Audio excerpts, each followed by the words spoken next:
we got something a little bit different today. I got this idea from a buddy of mine on the forums, just to try, for shits and giggles. We got a belt drive on the Bandit. Quick details about the setup. There's the motor, ESC, running 4S. This is the rebranded Hobby Wing. And we're going to just go for a drive and see if it can hold up, basically. Make sure we don't bust that belt. This could be fun, or this could be not fun. Let's have a drive. All right, first drive with the belt drive system. Let me show you. Got the belt drive installed there. We're gonna go for a drive. We're gonna talk about how it handles, and hopefully it holds up. Sounds different right off the bat. Sounds very different.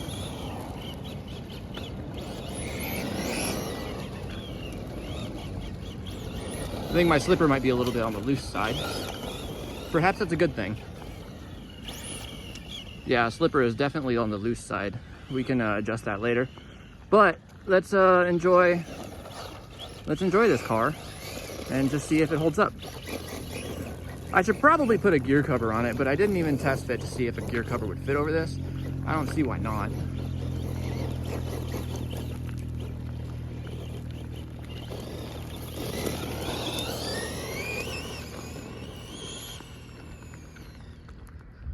Sounds different, and it's actually a little bit less smooth since there's constant belt tension. When you get off throttle, it's almost like you're getting on the brakes by about 3 or 5%. Make of that what you will. Nothing crazy here, nothing to really showcase, basically just driving it how I normally would, and we're gonna see if it holds up. And if it holds up, we're gonna tighten the slipper, drive it again, see if it holds up. If it holds up, then we're going to try it in the 4x4 rally, because I have a sneaky feeling that it'll fit. Yeah, this thing still definitely pulls wheelies at like 50. That's what 4S and a Bandit will do.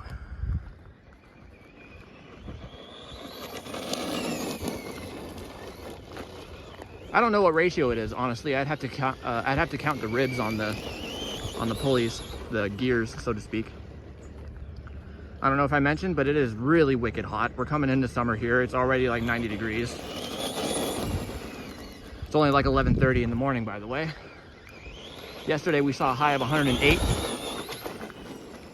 Definitely stay indoors weather, or at the very least go to your local lake.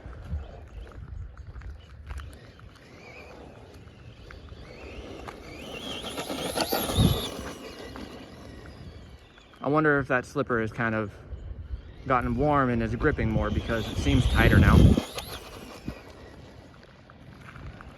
Yeah, this seems to be holding up pretty well. No cover either, and I am going through this dry, tall, weed-like grass. You know what I'm talking about, that stuff.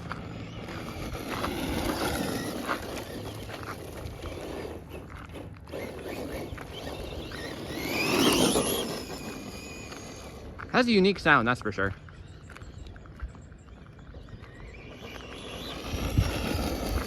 Let's go hit some jumps. See if it can handle that. Oh, someone left a ramp there. That could be fun.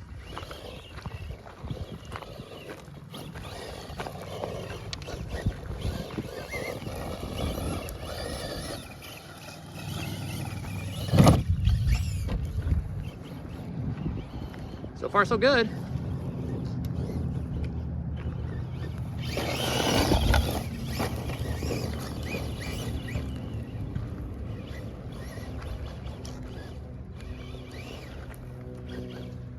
Man, two-wheel drive on these tires in the summer heat is not easy.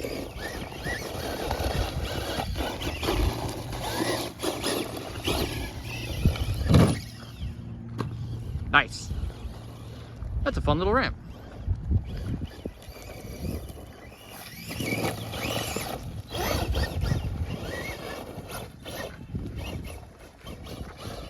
Let's go tighten that slipper up. Still plenty fast, but we are slipping a little bit.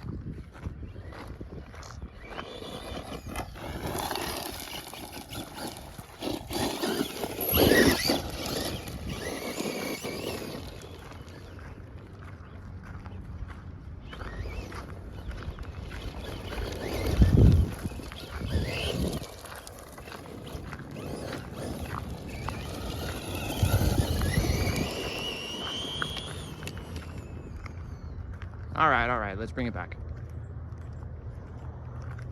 Give my phone a chance to cool down too. My phone doesn't like recording in the heat.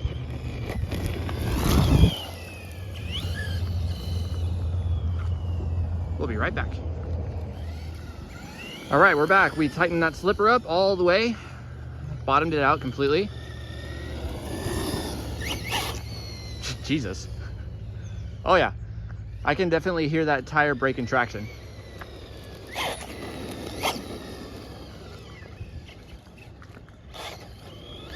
Or you know what? No, that's not what I'm hearing. That is, ooh, I gotta consider this. Okay, I gotta consider this. That is not tires braking traction. That is belt teeth skipping. I gotta be real careful with that. Maybe a loose slipper is the name of the game, because I've never heard that noise before, and that is definitely not tires braking traction. That is the belt slipping teeth. Can't have that. Might need to tighten that belt more if I want to have that slipper cranked down real tight. But that's also going to induce some drag. So, as cool as this is, definitely don't recommend it. Because in order to prevent the belt from slipping like that and chipping away at those teeth on the belt, you got to have that belt tension real high, which is going to induce a lot of drag. It's going to act like a drag brake. I can see why they don't advertise this for bashers. This kit was made for an axial, or rather any crawler that has that slipper bolt pattern.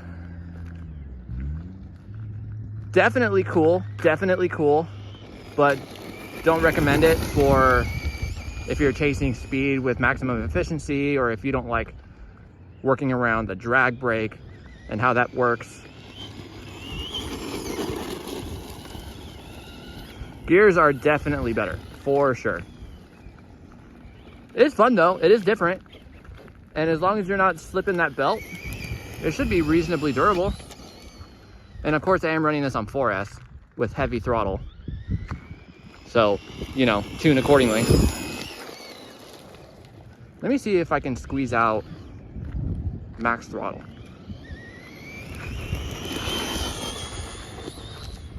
It's wanting to pull that front end up, and I got that wheelie bar set up pretty high.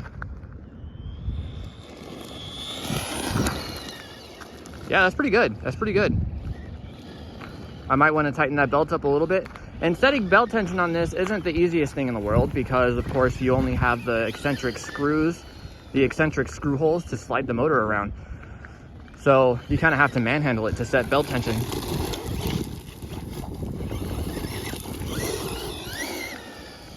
Oh, and you also have to reverse the motor direction once you put this belt drive in, because now the pinion and the spur are going to be spinning in the same direction. So that's an easy fix. Just swap your motor wires. Or if it's censored, you're going to have to change the settings and the direction in your software.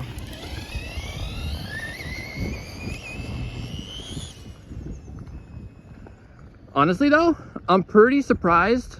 I didn't really know what to expect in terms of durability. And a lot of you guys following my videos know that this Bandit has gone 100+ miles an hour, albeit not with the belt drive. So I've definitely pushed this to its limits for sure. So this belt drive system is actually pretty durable.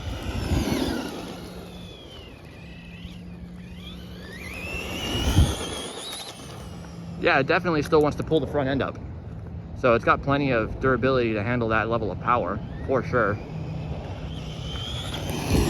You just have to be kind of gentle on it because, again, belt slipping. And if it fits a 4-wheel drive, you're gonna have to be even more careful, or at least adjust your slipper accordingly. But this is kind of cool. Not gonna lie, this is kind of cool.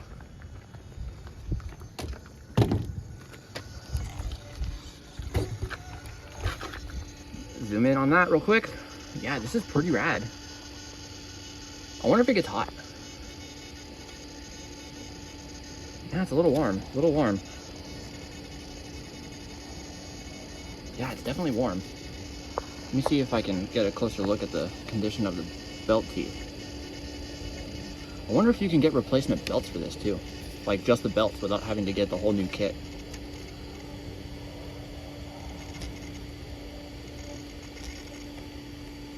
Well, the teeth look, I think, okay.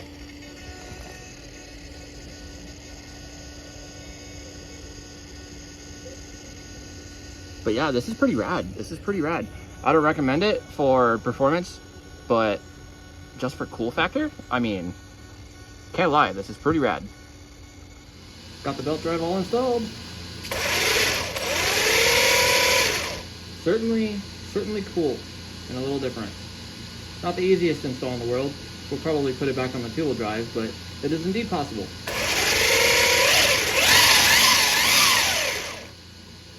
So we got the belt drive installed on the Rally. It fits, it works. Took a little bit of modifying to make it fit, and I probably won't leave it this way because of how kind of a pain in the butt it is to put it together and to live with and all that. But let's go for a drive. Got it on 3S right now. And I'm also running with the TQI right now, so one-handed is not the most sophisticated thing in the world. I've complained about one-handing a TQI in the past, so I won't really repeat it a whole lot. Let's just say my hand isn't really shaped for it. But seems to run just fine. That was a full throttle hit there. Maybe let's give it a launch.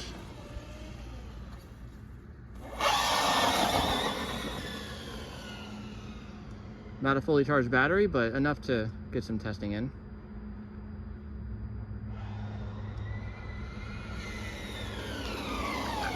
Yeah, it seems to handle launching just fine. I don't hear any skipping either. Definitely a different sound, a little more unique. It is kind of cool for sure. And it can handle hard braking just fine. But as we experienced with the Bandit earlier, running a belt drive, as neat as it is, it's gonna make it run hotter, really high belt tension. It's cool, it's neat, it's different, but you gain nothing.